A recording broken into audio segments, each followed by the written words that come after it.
month of May was devoted to the softening up of the island fortress. At a few minutes before noon on Saturday, May 8, 1943, 33 American bombers made the first attack on Pantelleria, dropping about 43 tons of bombs on the aerodrome. 30 minutes later, a second attack was made on the aerodrome by 13 American fighters, each releasing half a ton of bombs. That was the beginning. Though this was predominantly an American operation, some Wellingtons took part in the night bombing. American manned Spitfires provided day fighter cover. Though ack-ack was heavy at the beginning, there was no coordination among the guns and no altitude corrections because communications were soon bombed out. Enemy fighter opposition did not appear till much later.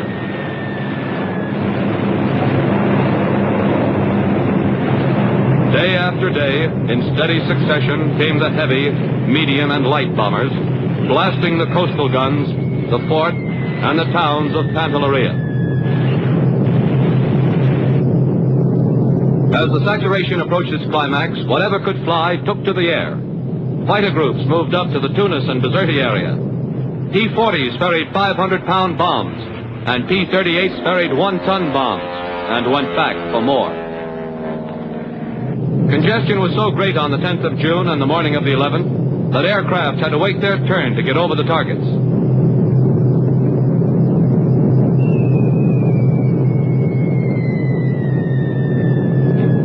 The unprecedented weight of 5,153 U.S. tons of bombs were dropped in 11 days by 4,121 sorties of miscellaneous craft.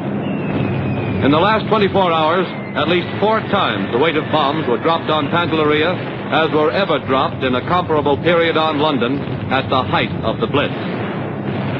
To visualize the scope of this bombardment and the incredible pressure of traffic, one must add to the purely bombing sorties the thousands of fighter sorties flown as escort for bombers, on strafing missions, as armed patrol and interception missions, bringing the grand total for 28 days to 7,834 sorties, delivering a total of 5,871 tons of bombs.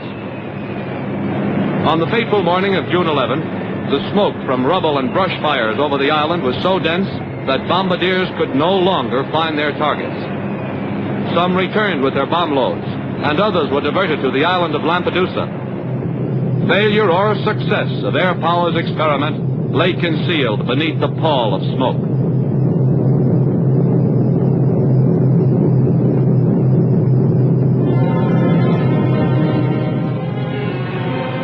From the 8th of May to the close of the month, 718 U.S. tons of bombs were dropped, and 826 bomber sorties were flown, which included Lightnings, Bostons, Mitchells, Spitfires, Baltimores, and Flying Forts. June 1st was the turning point. From that day, the weight of bombs would be stepped up to where the enemy must surely be overwhelmed before the deadline.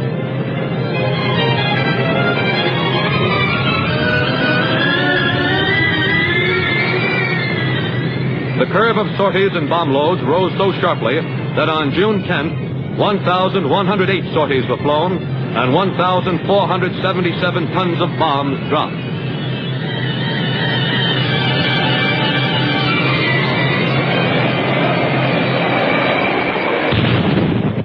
At the deadline of 10:30, the previously planned amphibious operations took effect, and the British Infantry Division lying offshore piled into launches.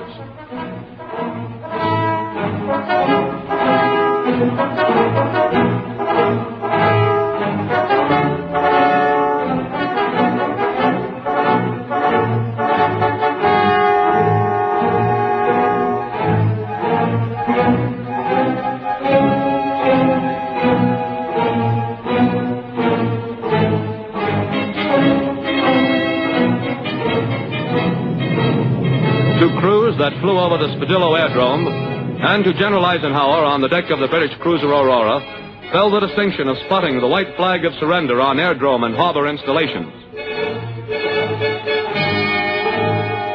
But the British troops making for shore knew nothing of the surrender.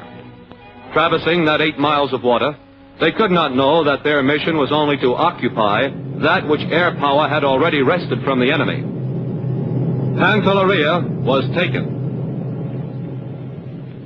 It's satisfying to observe that many of these troops were veterans of the defeats at Dunkirk and Crete.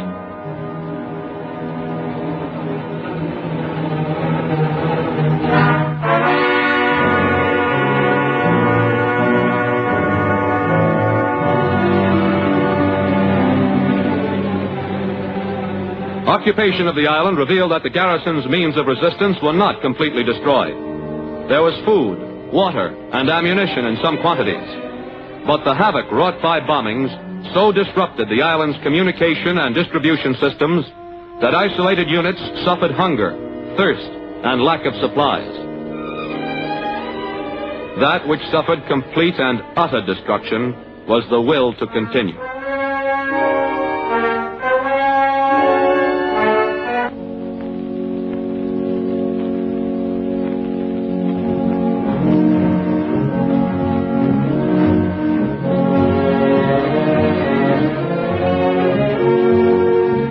The enemy paid with approximately 95 aircraft of various types, 3/4 of which were German. By comparison, the Allied air armadas lost 13 aircraft and 5 missing, not one a heavy bomber. 13 American lives were lost, 17 missing in action, and 5 wounded. The planes found in the amazing underground hangars, built at such enormous cost, were undamaged.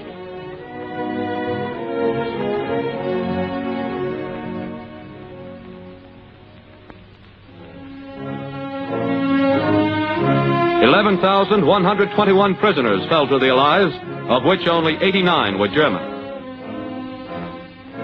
In surveying the extent of damage, it's interesting to note that only few casualties were reported. Air bombardment had kept both the garrison and civilian population under cover too much of the time. Allied occupation forces lost no time in repairing the airfield and appropriating the valuable underground hangars.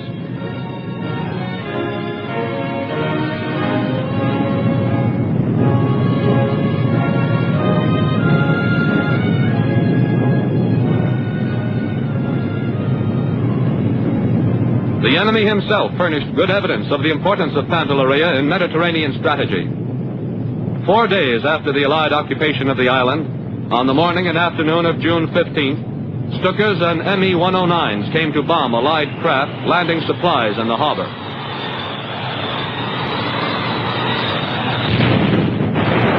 As these pictures indicate, their strafing and bombing was ineffective as it was spirited.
Our craft stayed afloat. And so the tiny island was not only eliminated, but proved to be of help in the campaign for Sicily. Only a minor detail in the elaborate pattern of Allied conquest, yet the volcanic mountains of Pantelleria will always commemorate in military history the first surrender of a strong point to air power alone.